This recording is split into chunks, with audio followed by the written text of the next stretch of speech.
The main conclusion of our study is that exergaming is a good alternative to get people with heart failure exercising.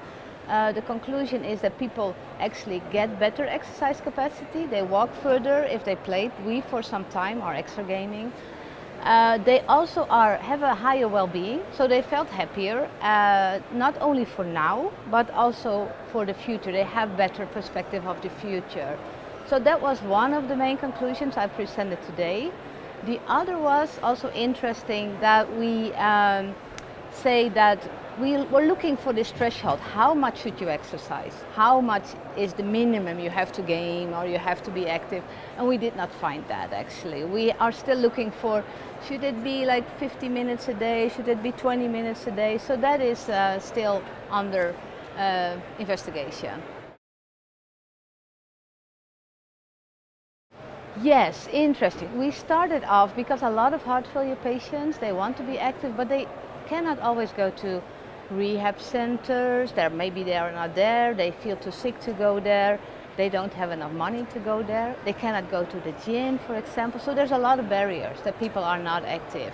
Some people also want to exercise outside certain times, so they want to exercise 7 o'clock or so we said we need to find more innovative ways of exercising. So we came up with the idea maybe exergaming, because exergaming was used in stroke rehab, in diabetes care. Maybe this is something for our heart failure patients, to get them going actually and to get them more active, certain minutes a day. Maybe if they do more, they can do more, but to tailor actually the exercise advice to their own specific situation.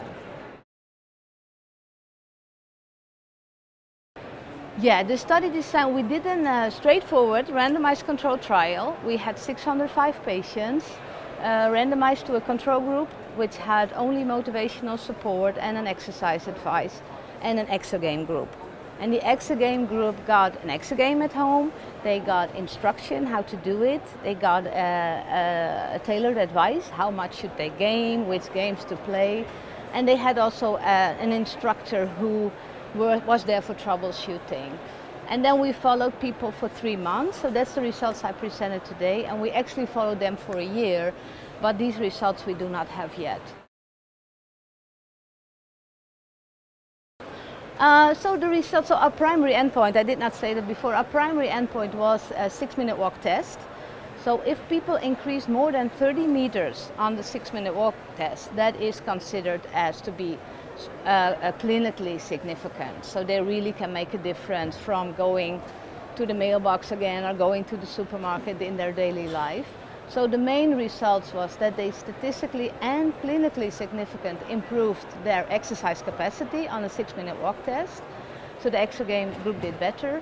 And the other result was on the ladder of life, which is a 0 to 10 point scale, estimating their quality of life in general. They also had higher scores in the exergame group.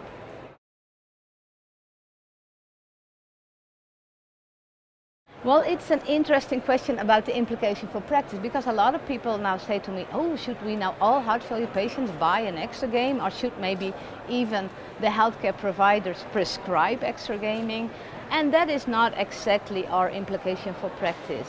Implication for practice is that you have to work with your patient and see, this patient needs to be more active. It's good for his, survival rates and our quality of life. What is the best way for you? And for some people it's going to rehab, really train hard.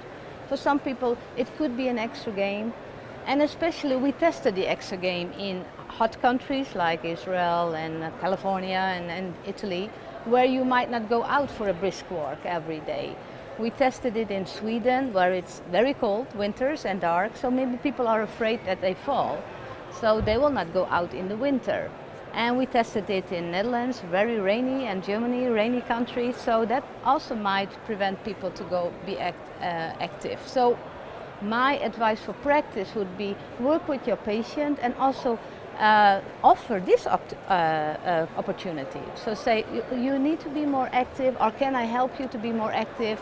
You could do this, and also actually you could do an exergame to start being more active, to fit it in your daily life. I don't want to say that people now should stop biking or their daily walk, etc. They have to be active in their own way. But exergaming can be something new, exciting, maybe temporary, maybe for a longer time. Maybe if you came out of the hospital and feel very tired, you can just use exergaming to get going again. So for the healthcare professionals, I would just say think about this as an extra offer to the patient to get more active and to improve their exercise capacity and quality of life.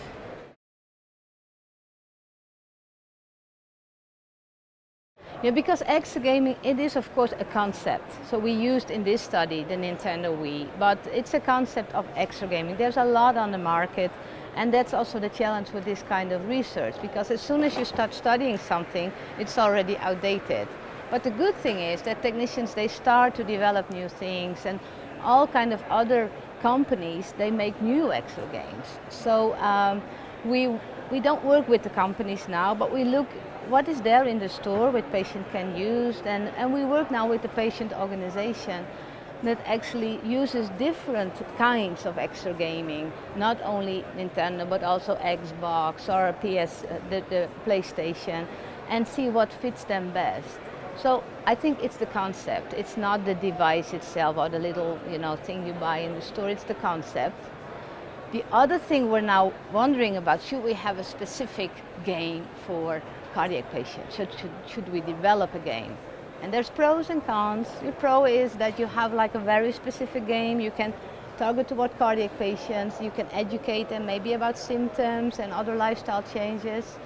The con is that if you have a new game, you have to get it in the market, you have to get it on the shelves. So, but we're still looking for that, and I think that is the future, to look at innovative innovations and see how can we use it in patient care. Should we maybe adapt it to cardiac patients? Can we just use it as it is in the store?